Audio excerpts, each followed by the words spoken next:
10 on the series of chest pain I said I'll be talking about.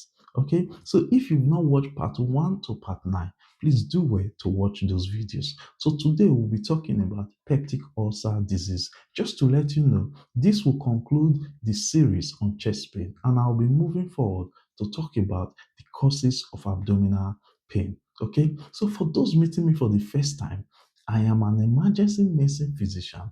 I see patients with acute and life-threatening illnesses every day. So back to peptic ulcer disease. What is peptic ulcer disease? The best way I can describe it is an injury on the lining of the stomach and upper part of the small intestine, which we call the duodenum. Okay, now when there's an injury in that line, mucosal lining, what are the symptoms that you present with?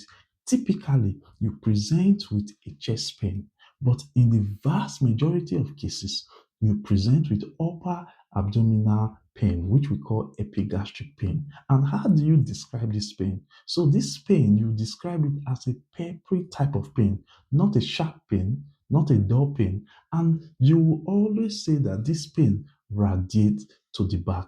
Now, when you have this kind of pain, you might be dealing with an ulcer. I know you, the next question in your mind will be, what are the causes of ulcer?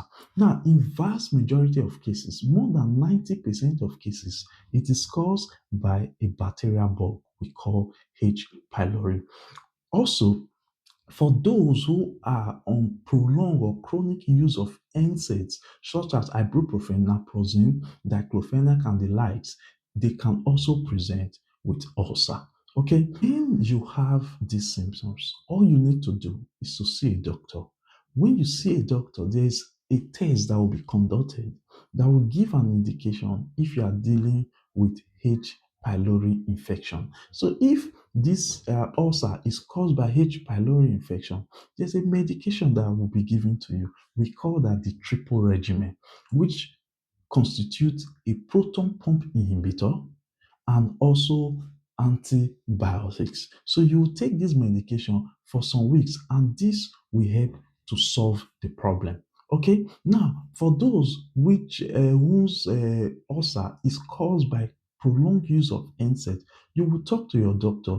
So your doctor will likely change your medication. If you are taking this medication for pain, your doctor will likely change this medication to another type of pain medication, okay, and place you on maybe antacid or omeprazole just to heal that injury. Where I am interested in is not just the ulcer, but the complications of this ulcer.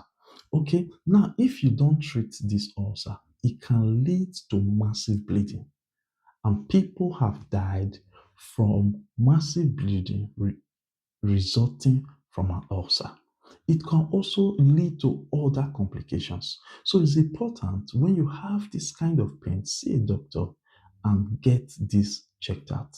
So I know you've learned something today. Please like, share, and comment, and I'll see you in the next video.